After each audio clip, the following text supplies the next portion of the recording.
এখন 7:57 এখনও কোর্টেই আছি। এই কাজ শেষ হয়েছে, সবে বাড়ির উদ্দেশ্যে যাত্রা। হেঁটে হেঁটে যাচ্ছি। এখন আমি ই গেটের সামনে আছি। আমাদের যে আইনি কর্মসূচি ছিল, যে আজকে লয়ারের সঙ্গে সে বিষয়ে কথা হলো, হঠাৎ করে আমাকে ফোন করে, তখন 5টা বাজে, তখন আমাকে বললো যে এক্ষুনি ইমিডিয়েটভাবে জরুরি ভিত্তিতে করে আসতে হবে, কিছু সই করার ব্যাপার আছে। তা আমি বাধ্য হয়ে সব কিছু পড়াচ্ছিলাম, সমস্ত কিছু কাজ ফেলে বাবাকে দোকানে আমার দোকানে বসার কথা ছিল, কিছু মাল আনার কথা ছিল, সেসব ক্যান্সেল করে আমি হাইকোর্টের উদ্দেশ্যে রওনা দিয়ে আপাতত কাজগুলো যেগুলো ছিল সেগুলো শেষ করে এই সবে বাড়ির উদ্দেশ্যে যাচ্ছি। যাই, লড়াইটা সবার জন্য। এই লড়াই করেই একদিন আমাদের ইন্টারভিউ নোটিফিকেশান ছিনিয়ে আনতে হবে। কারণ জীবনে একটাই স্বপ্ন, অনেক কষ্ট করে 22 স্টেট পাস করেছি।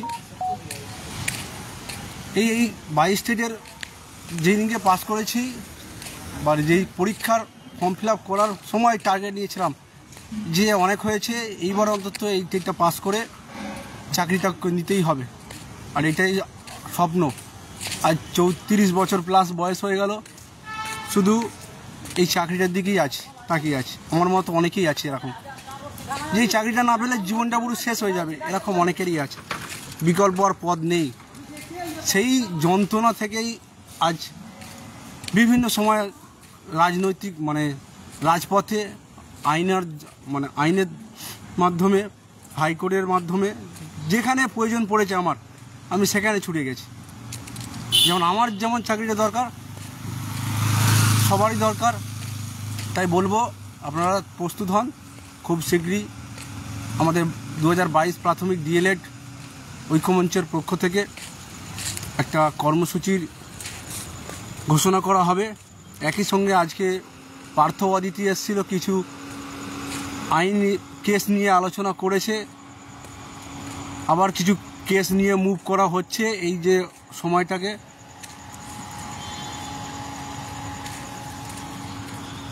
তাই সকলের কাছে অনুরোধ। আজকে আরেকটা কথা, আজকে আমাদের ঐক্যমঞ্চের পক্ষ থেকে মুর্শিদাবাদ জেলা, আজকে সম্মানীয় মুখ্যমন্ত্রী এসেছিলেন। মুর্শিদাবাদ জেলা থেকে 22 স্টেট উত্তীর্ণ, বিশেষ করে হাকিম, শ্রীকান্ত বা আরও অনেকে ছিলেন, তাদের উদ্যোগে আজকে মুখ্যমন্ত্রীর কাছে আমরা ডেপুটেশন পৌঁছে দিতে পেরেছি। সেই ভিডিও আপনারা গ্রুপে দেখেছেন। এবং মুর্শিদাবাদের তারা লাইভ পোস্টের মাধ্যমে সমস্ত কিছু বলেছে। আমরা কিন্তু থেমে নেই, আমরা বাড়িতে বসে নেই। যে কেউ না কেউ প্রতিদিন রাজপথে আছে, এইটুকু মাথায় রাখবেন।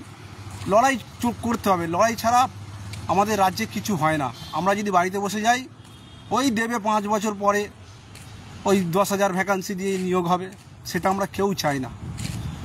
এই একটা 22-এর সুযোগ, যেখানে আমাদের ওএমআর আছে, আমাদের কাছে স্বচ্ছ ওএমআর, শুধু ভ্যাকান্সিটা বেশি হলে আমাদের সবার মোটামুটি বেরিয়ে যাওয়ার চান্স ভালো।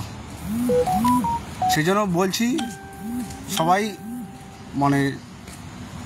আসুন আন্দোলনে, রাজপথে আসুন, নিজের দাবিটা করুন। আর জেলাভিত্তিক আরটিআই কর্মসূচিটা অংশগ্রহণ করুন। জেলাভিত্তিক যে ডিপিএসসি কর্মসূচি আহ্বান করা হয়েছে, সেখানে সবাই অংশগ্রহণ করুন। কারণ ডিপিএসসি থেকেই ভ্যাকান্সিটা আসে। আমাদের পর্ষদ সভাপতি মাননীয় গৌতম পাল মহাশয় বাবু, তিনি প্রথমে বলেছিলেন যে 50,000 প্রাথমিকে শূন্যপদ আছে। আমরাই ওনার কাছে দাবি করেছিলাম যে প্রাথমিকে আমাদের 50,000 শূন্যপদ দিয়ে নোটিফিকেশান বার করতে হবে। এবং আমাদের মুখ্যমন্ত্রী বলেছিলেন লোকসভা প্রচারে গিয়ে যে প্রাথমিকে 1.5 লক্ষ শূন্যপদ আছে। তাই আমাদের দাবি যে আমরা স্বচ্ছভাবে 22 স্টেট পাস করেছি, আমাদেরকে ন্যূনতম 50,000 শূন্যপদ দিয়ে আমাদেরকে সকলের চাকরি সুনিশ্চিত করতে হবে। ওবিসি মামলা, অনেকেই বলছে ওবিসি মামলার জন্য দাদা রাস্তায় বেরোবো না, ওবিসি মামলা মিটে যাক তারপরে যাব। এটা আমি বলবো সম্পূর্ণ একটা ভুল ধারণা। ওবিসি মামলা যেভাবে কাজ চলছে, ওবিসি মামলা যেভাবে কাজ চলছে অতি দ্রুত সেটা মিটে যাবে। তখন কিন্তু তখন ভ্যাকান্সি যদি কম দেয় তখন কিছু করা থাকবে। তাই সরকারের ওপর একটা চাপ সৃষ্টি করে রাখতে হবে, যাতে ওবিসি মামলা মিটে যাওয়ার সঙ্গে সঙ্গে আমাদের নিয়ে কিছু একটা ভাবে।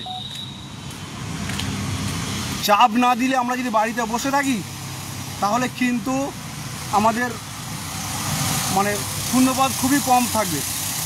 সেই জন্য বলছি ওবিসি মামলা মিটিয়ে যাবে, কেউ বাদ যাবে না, 22 টেট পাস কেউ বাদ যাবে না। কারণ আমাদের কাছে টেট সার্টিফিকেট আছে, সেখানে আমাদের বাদ দেওয়ার কোনো প্রশ্ন নেই, আমরা অলরেডি বেনিফিট পেয়ে গেছি। সেই জন্য বলছি যারা 82 থেকে পাস করেছেন কোনো বেশি পেয়েছেন তাদের কোনো সমস্যা নেই।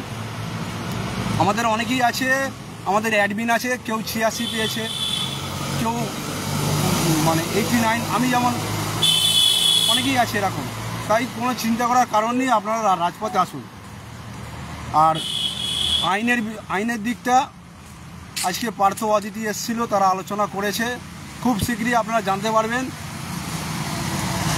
আমরা ঐক্যমঞ্চে একটা পরিবার, আমরা সকল 22 স্টেট উত্তীর্ণ, যেভাবে সেই শুরু থেকে যখন রেজাল্ট প্রকাশ হয় সেই দিনকে আমরা আমাদের ঐক্যমঞ্চের পক্ষ থেকে বিদেশদা থেকে শুরু করে আরও হাবিজুর রহমান ছিল, পার্থজিৎ, অর্প, নন্দিতা, সবাই তখন গিয়ে স্যারের কাছে ডেপুটেশন দিয়ে এসছে। সেই দিন থেকে শুরু করে আজ অবধি আমাদের এখনও কর্মযোগ্য চলছে, আর ভবিষ্যতেও চলবে যতদিন না আমরা চাকরিটা সুনিশ্চিত করতে পারছি, যতদিন না আমরা স্কুলে যেতে পারছি।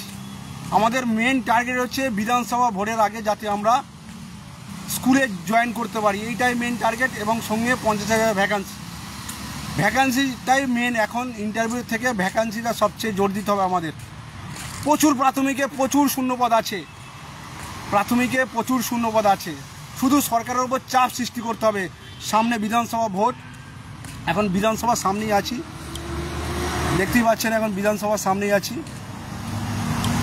সামনে কিন্তু বিধানসভা ভোট আছে, এইটা কাজে লাগাতে হবে। আর আমাদের সম্মানীয় মুখ্যমন্ত্রী যে জেলায় যাচ্ছেন, আপনারা যেটুকু পারেন আপনারা যান, গিয়ে অন্তত দাবিটা তুলে ধরুন, একটা ডেপুটেশন দিন আকারে, যে আমাদের অন্তত যদি ডেপুটেশনের কাগজটাও ওনার কাছে যায় সেটাও অনেক।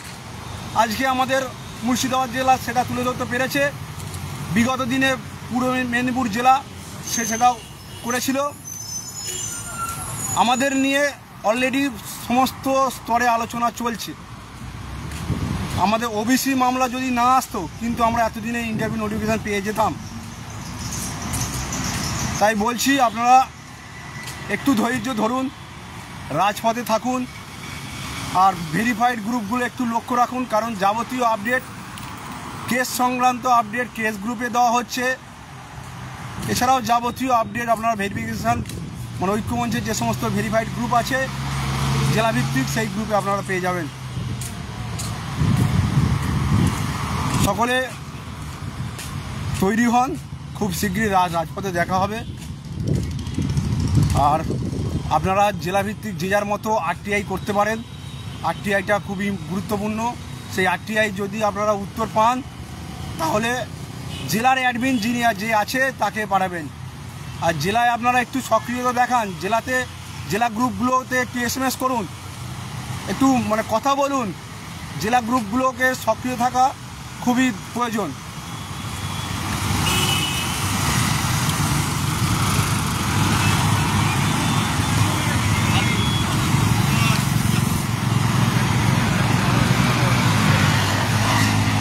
বলছেন যখন রাস্তা বেরোবে এরকম বাড়ির লোককে দেখা দিকে কিন্তু খুবই ছবি হয়ে যায়। ঠিক আছে, আমি চাই না তোমার কোনো ইনসিডেন্ট। হ্যাঁ ঠিক আছে, কোথাও দাঁড়িয়ে তারপর বাড়ির লোককে দেখা কোনো আপত্তি নেই আমার, রাস্তা ক্রস করতে। ঠিক আছে স্যার, ঠিক আছে, সরি।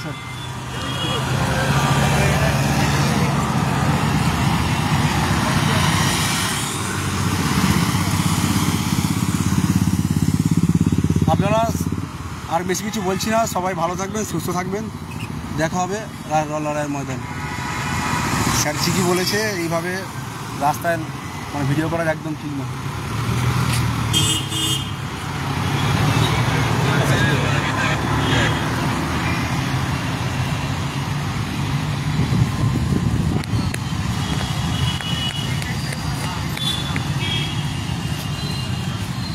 ঠিক আছে, আবার দেখা হবে। কালকে একটা মামলা আছে, আপনারা লক্ষ্য রাখুন। আর বেশি কিছু বলছি না, অনেক দেরি হয়ে গেছে বাড়ি যেতে, কখন বাড়ি যাবো তার ঠিক নেই। সকলে ভালো থাকবেন, সুস্থ থাকবেন, আর যেভাবে পাশে আছেন সেভাবে পাশে থাকুন। একদিন কিন্তু আমরা হাসিটা, শেষ হাসিটা আমরাই হাসবো। সকলকে ধন্যবাদ।